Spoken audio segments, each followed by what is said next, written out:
This morning on DC News Now, we're just tracking a few lingering sprinkles. However, we're tracking the drier conditions prevailing through our Friday and also more sunshine returning as we round out the work week. But we'll be sticking around for the weekend. Those details coming up. Also coming up this morning, cleaning house. DC officials scrambling to fix the unsanitary conditions in some of the city's public housing. And searching for suspects, the investigation into the deadly shooting involving a teenage boy in DC.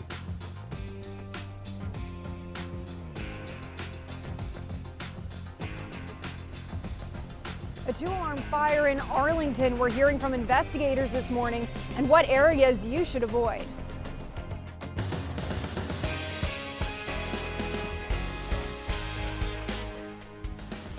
All right, good Friday morning to you. Thanks for joining us. I'm Corey James. Good morning. I'm Tanaya Wright. 6 o'clock now on this Friday. A cloudy start to our morning, but the sun is going to be back later today. Let's go right to meteorologist Jackie Lair with a check on our Friday and weekend forecast. Good morning. Yeah, good morning tonight. And Corey, we're waking up finally drier compared to yesterday morning. We're saying goodbye to the rain and then hello to the sunshine. That sunshine will be emerging later on this morning into the afternoon, just because we're starting off with some lingering cloud cover out there. Also a few lingering sprinkles, but most of us are starting off on the dry side as this cold front continues to move its way farther away from us and out to sea, and also that trailing low moving into southern New England at this point in time. And in terms of temperatures, though, a bit cooler, especially back over towards Cumberland and Kaiser, upper 30s at this hour, but we're mid to upper 40s right along the I-81 corridor as you get closer and closer towards the DC metro area. That's where temperatures are starting off into the mid 50s. However, when in comparison to yesterday morning to this morning, we're running right about 10 degrees cooler, especially around the DC metro area, back over towards, say, westernmost parts of Maryland, also the eastern panhandle of West Virginia. We're talking at least a 15 to 20 degree difference from yesterday morning, so a noticeable difference. But later on this afternoon, those temperatures will bounce back into mid-upper 60s, even close to 70. We could skim 70 degrees down towards Fredericksburg. So today, mid-upper 60s. Tomorrow, a little bit warmer than that, and we're also going to be tracking the sunshine for your Saturday. I have more details.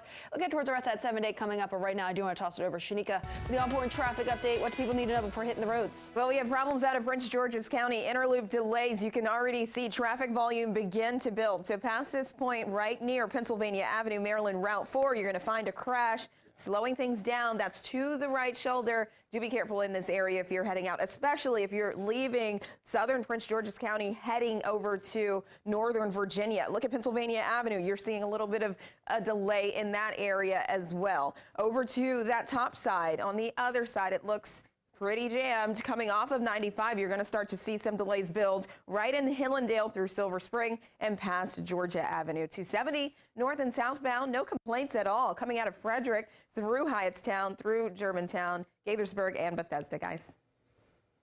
All right, Shanika, thank you. We're following some breaking news this morning. A fire in Arlington has crews calling for backup. DC News Now's Chris Matino is live right near Mount Olivet United Methodist Church, where this all happened. So, Christy, you've had a chance to talk with fire crews there on the scene. What do we know this morning? Well, Corey, tonight, just moments ago, Arlington Fire EMS tweeting out that they do have crews remaining on scene here to clean that debris out of the church, and the fire prevention office also still on scene here, now trying to answer the key question here: what exactly caused this fire here at Mount Olivet Church? This is on North Glebe Road in Arlington, and as you can see, still an active scene this morning behind me here, but much calmer than when we first arrived this morning. To paint that picture for you, when we came on scene here at about 3:30 this morning, we could see smoke coming out of the roof. We could smell that smoke as well, and there were multiple alarms going off. Those alarms have turned off within the past hour here, and now we spoke to Captain Nate Heiner. He's with Arlington Fire and EMS. We spoke to him just about an hour and a half ago about what remains in this investigation. Take a listen. Went to about 2 alarms plus additional resources to bring the fire under control. All in all, it took about 40 minutes to extinguish the bulk of the fire. What you see now is crews remaining on scene, looking for additional hot spots, trying to get all that smoke out of the structure. giving you a live look right now of what remains here on scene. We do still have some police here, and as you can see, the fire trucks are still here. So after speaking to Captain Heiner, he says that the crews were dispatched here around 2:42 in the morning for the report of the fire. They as well saw that smoke rising from the roof when they arrived on scene here. Crews remaining on scene now trying to get the smoke out of the structure, and Heiner also tells me they're trying to see if it's safe for people to go inside because of that smoke. Thankfully, no injuries to civilians or firefighters, and they will be turning this investigation over to the fire marshal's office to conduct the investigation on what caused this, as we just said a little bit earlier. Now, they did recruit in crews from other counties. Fairfax County was here, Arlington County, Joint Base Meyer and Henderson Fire Hall, all on scene here for this 2-alarm fire. As we said, starting to clear the scene and restore traffic flow, but just how long it's going to take to reopen North Glebe Road here, we're still unsure, as this is a very active investigation and they are working to answer those questions. What caused this? And I asked how bad the damage is. We still don't know that as well.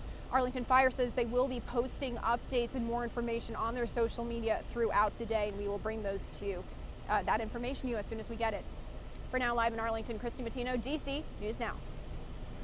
Thank you, Christy. Happening today, the DC Housing Authority is having an emergency meeting following a HUD report that shows major issues in the department leading to unsanitary living conditions. Our Lex Wars is live this morning in Washington with a recap on what that report said and how city leaders are now responding to it. Lex, good morning.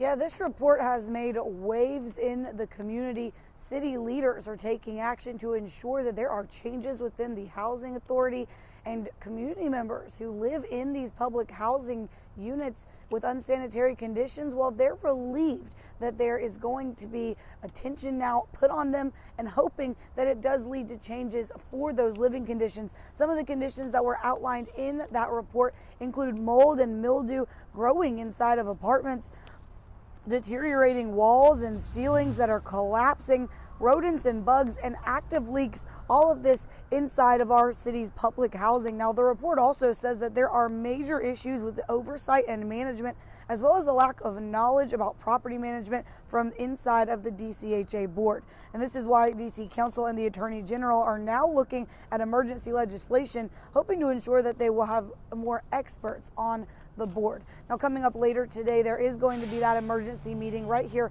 at the DCHA building. That's going to happen at 2 o'clock, and the City Council will be voting on that emergency legislation that I just mentioned coming up on Tuesday of next week. So, of course, lots of things that are going to be developing and coming out of this, and we're going to be following that and bringing updates as they happen. Live in Washington, I'm Lex Juarez, DC News Now. All right, Lex, thank you. This morning, D.C. police are searching for 3 suspects who they say shot and killed a teenage boy. The shooting happened near 48th Street and Eade Street, not too far from an elementary school. Police say 3 gunmen got out of a car and fired shots at 15-year-old Andre Robertson Jr. That shooting leaving neighbors angry. No one wants to hear of a child being harmed or hurt. It's our job to protect our children. And no one wants to come out and hear that anyone's child has been harmed or hurt in the community. Robertson was airlifted to the hospital. Police say they also found the car that was used in the shooting, and they believe that same vehicle was also used in a Prince George's County shooting hours later. I am offering this resolution that the committee direct the chairman to issue a subpoena for relevant documents and testimony under oath from Donald John Trump in connection with the January 6th attack on the United States Capitol. Yesterday, the January 6th committee voted unanimously to subpoena former President Donald Trump. Now, just weeks before the midterms, the committee met for the 9th time since June. That is when the hearings investigating the insurrection began. The committee also showed new video of House Speaker Nancy Pelosi and other congressional leaders calling for help as the Capitol was being attacked. It also shows former Vice President Mike Pence stepping in to help calm that situation. The House panel said the insurrection was not an isolated incident, but a warning of the fragility of the nation's democracy in a post-Trump era. And the Supreme Court has denied former President Donald Trump's request to have a special master review the documents that were seized from his Florida home. Now, this move came in an unsigned order without any explanation. This means that fewer than 5 justices voted in favor of the former president. Back in September, a federal judge appointed by Trump granted his request for a special master. Work has begun to review the nearly 11,000 records seized during that August search that do not show any classification markings. Your time right now was 6:09 this morning. We are your local election headquarters, and new this morning, Maryland Governor Larry Hogan is announcing his lieutenant governor will oversee the transition of power in January. Now, next year, either Republican Dan Cox or Democrat Wes Moore will fill the seat Hogan is leaving behind. Lieutenant Governor Boyd Rutherford says he will make sure there is a smooth transition. Rutherford will also serve as chief liaison to the next administration. Also new this morning, D.C.'s Health announced the district's monkeypox vaccination clinics will merge with COVID centers in wards 2, 3, and 8. Those changes will start tomorrow. D.C. Health says the district has been successful in fighting the monkeypox outbreak. And this merger comes as the district enforces its immunization policy on public school students. The deadline for middle and high school students is November 4th. Students up to 5th grade who are not fully vaccinated will be excluded from class. For COVID vaccinations, all students 12 and older must receive the vaccine by January 3rd.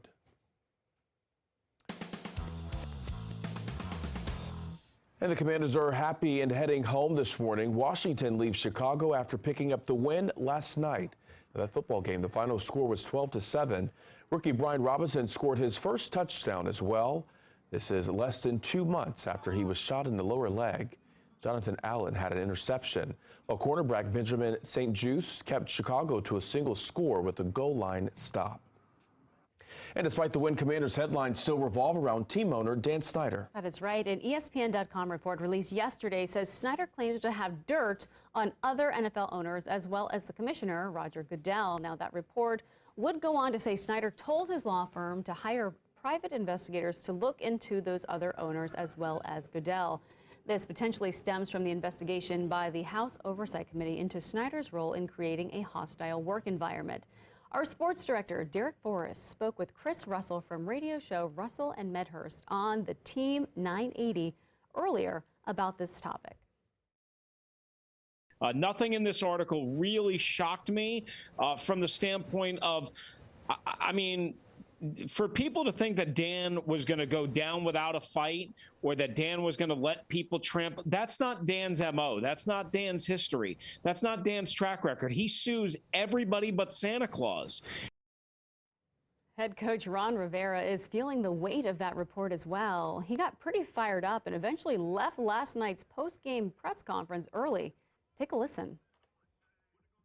What's important is these guys, okay? For the last couple of weeks, honestly, I'm gonna speak my mind for a second. Honestly, it's been hard. It really has. You lose 4 games in a row, and everybody wants to get you, just get on you. And they've played their off. They have. Everybody keeps wanting to say, I didn't want anything to do with Carson. Well, I'm the guy that pulled out the sheets of paper, that looked at the analytics, that watched the tape in the when we were at Indianapolis, okay? And that's what pisses me off. Because the young man doesn't deserve to have that all the time. I'm sorry, I'm done.